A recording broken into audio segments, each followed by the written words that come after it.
የብርሃን ምንጣፍ ድባብ ዘርጋ ለውዳሴሽ Yooyyaa harka fuunee akkam jirtanii hordoftoota kiyya jaalatamuudhaaf kabajamuu nageenya araara waaqayyoo lafaaf iddoo jirtantti isiniif haa baay'atu jecha anis nagaan jira qaxaliin keessa yookiin moodeelistiin keessa ishee lakkoofsa 8 isin akkam jirtan akkam ayyaana du'aa ka'umsaa gooftaa keenya ayyaana faasikaa akkam irraaftanii akkam ture qophii namatti tola nullee galata waaqayyoo fayyaa oollee haala gaariin oollee galan isaan badini maatii keenya birallee jiraachuu baannu ayyaana family faanallee dabarsuudha baannu bakkuma jirrutti waaqa keenya galateeffannee kadhannaadhaan faarfannaadhaan galata isaa waan arganne nyaanne oolle jechaadha hunda caalaa lapheedha waaqayyo kasoo qomalee nyaata dhugaatii miti kiristaanonni gizee kanatti immoo gahee nurraa eegamu wantoota baay'eetu jira nyaata dhugii osoo hin taanetti kan qabu oonyaanu waan nyaannu qabaanne warra hin qabne yaadachuudha tokkoffaa gaheen keenya inni cimaanii innaa har'a maal jechuun dhufe beektanii daa'ima asirratti argitan kana waan baay'ee nama gaddisiisu mucaan kun fudhatee badaa odoo jiru magaalaa Jijjigaa keessatti poolisii Jijjigaatiin qabamee jira jechaadha. Haga ammaa maatiin ittiin argamne please viidiyoo kana share godhaati maatiin haati daa'ima kanaa tarii dhabdee barbaadaa yookiin boo'aa jirti. Kanaafuu share godhaati yoo namni maatii beektan jiraate maatiin akkatti argamu godha maaliif namichi fudhatee mucaa kooti jedhee odoo deemu poolisii magaalaa Jijjigaatiin to'atame jechaadha. Daa'imti afaan Oromoo bichaa dubbatteedha. Namtichi garuu afaan Amaariffaa fi Tigiriffaa malee Oromiffaa hin beeku. Daa'imni afaan biraan beektu Oromiffaa malee hin bootsi jedhan. Xiqqaa waan ta'eef boo'u malee bakka kana ilma ebeluuti jedheen himatu jedhame. Kanaafuu adaraa keessaan viidiyoo kana share godhaa. Maaliif daa'ima qabdan isinillee dhaltanii borwaa simmuudatu beektan kanaafuu viidiyoo kana share godhaati haadha daa'imaa san biraan nuuf gaha yoo tana ishiin garaan haadha akkam akka nama godhu hin beektan namni ilmoo dhaltanii qabdan akkasumas namni haadha qabdan garaan haadha akkam akka ta'u ni beektan jechaadha baay'ee tokko keessa koona tuqe keessattuu ijoollee namoonni karaa magaalaas ta'e baadiyyaa ijoollee xixiqqoolee kana kan humnaan ofirraa waa dhoowwuu hin dandeenye nama waggaa 10 gadi taate eeggadha daa'iman keessa sirriitti nama biratti dhiistanii hin deemina bakkee fagootti gadi hin dhiisina bakka horii bobbaasanitti ijoollee jajjabduu faana daa'iman xiqqooleen baate eegaa jedhaani daa'iman sirriitti maaliif daa'ima kana fudhatee achi deeme hin qabame malee amma inni kaayyoon isaa daa'ima kana fudhatee bootaa namni arguu hin dandeenye bakka itti dhokatu mijjeeffatee suuraa daa'ima ol baasee daa'ima kana barbaaddaan mallaqa fidaa jechuu barbaadetti dhokatee daa'ima poostii godha yoo namni immoo daa'ima tannaa barbaada jedhee maatiin daa'ima suuraa maxxansee lakkoofsa kana nu dawwalaa jedhe lakkoofsa fudhatee irratti dawwalee oo daa'ima kee barbaadde birrii miliyoona 3 fidii yookiin miliyoona 4 fidii kana jedhee gaafachuuf ilaala yoo maatiin kana fidachuu hin dandeenye daa'ima sadajjeesanii gatuufi kanuma wanni Itoophiyaa keessatti baratame ilaala kanaafuu adaraa keessan viidiyoo kana share godhaa adaraa waaqasin itti amantanii jechaadha miidiyaarra deddeebi'aa jirti daa'imti suuraan tuni kanaafuu haati maal keessa akka jirtu tilmaamuun nama rakkisu haala daa'ima ammaa xiqqoo tana laalle garaan dhalaa akkam akkasin godhu namni ilmoo qabdan hin beektu namni ilmoo hin qabne illee namni haadha qabdan garaan haadha haati akkam akkasinii taatu yeroo bira jirtanitti innaa viidiyoo kana share godhaatii wal qaqqabsiisa daa'imti tun maatiin akka itti argamu yoo tana barbaadaa jirti ciniinsifachaa jirti haati ilmoo koo jetti laala kanaafuu bakki immoo kiyya jedhee morome jedhan namichi poolisii kiyya jedhee morome daa'imti afaan Amaariffaan beektu jedha wanni isa qabe yookiin wanni isa warra deetu amma yeroo sanitti poolisii shakkee qabe qabnaan mucaan kiyya jedhee waakkate jechuu daa'ima boo'u arganii jennaani qabanii gaafatan yeroo qabanii gaafatanitti kiyyuma jedheetu kirir jedhe jechaadha kiyya jedhee haa kirir jedhu malee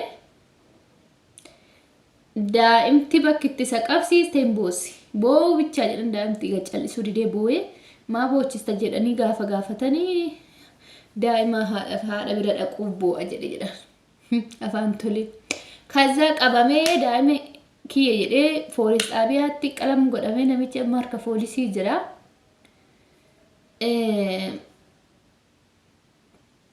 Kanaafuu daa'imti illee harka poolisii jirti. Kanaafuu sheer godhaatii harmee san biraan gaha. Harmee sun tarii gadi baatee oo viidiyoo hojjatte poolisiin kun daa'ima kana tarakkabuufii danda'a jechaadha. Haati dhalte jechuudha. Haati dhalte yoo jiraatte.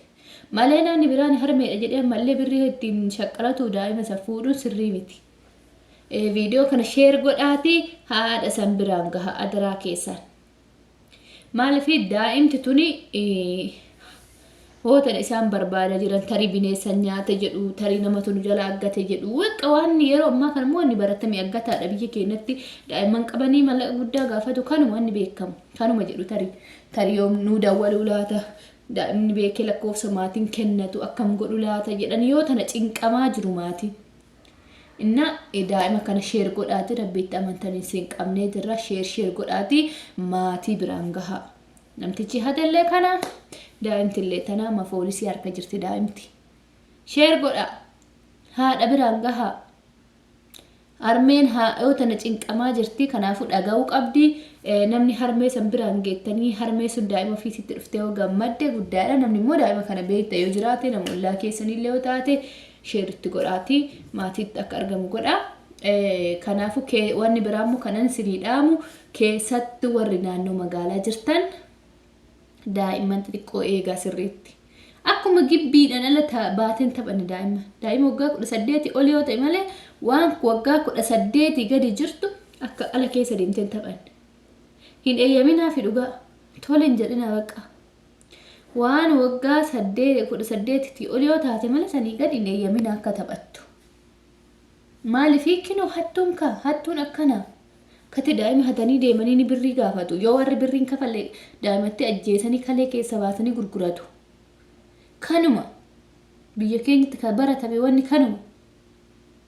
Kanaan ala wanni biraan jiru. Kanaafuu adaraa keessan of eegaa. Of eeggannoo cimaa godha.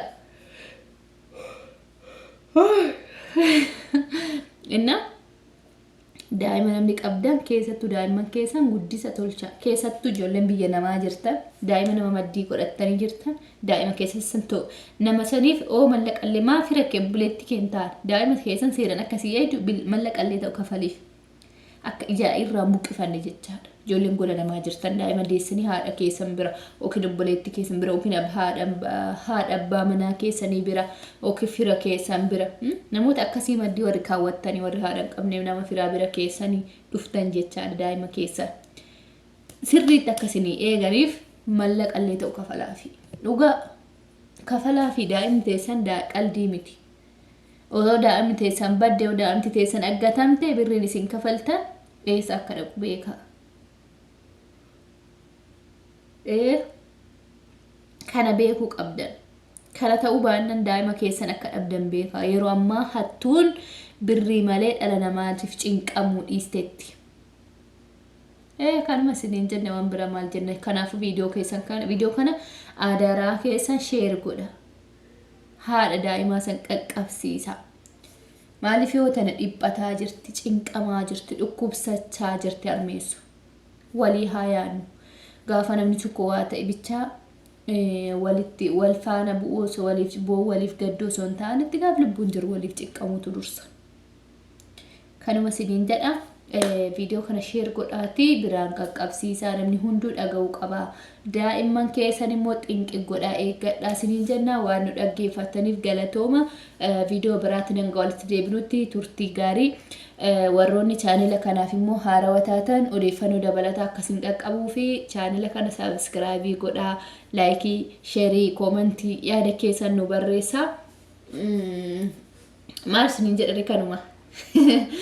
Inna ayyaana gaarii isin haa ta'u kan baranaan nu ga'e kan barana kophaa biyya namaatti dabarsine waggaa kan akka maatii keenya biratti dabarsinu waaqayyo nu naa ga'uun jedha. Tokkoffaa muka biraamoo maal akka jechuu barbaade beektani?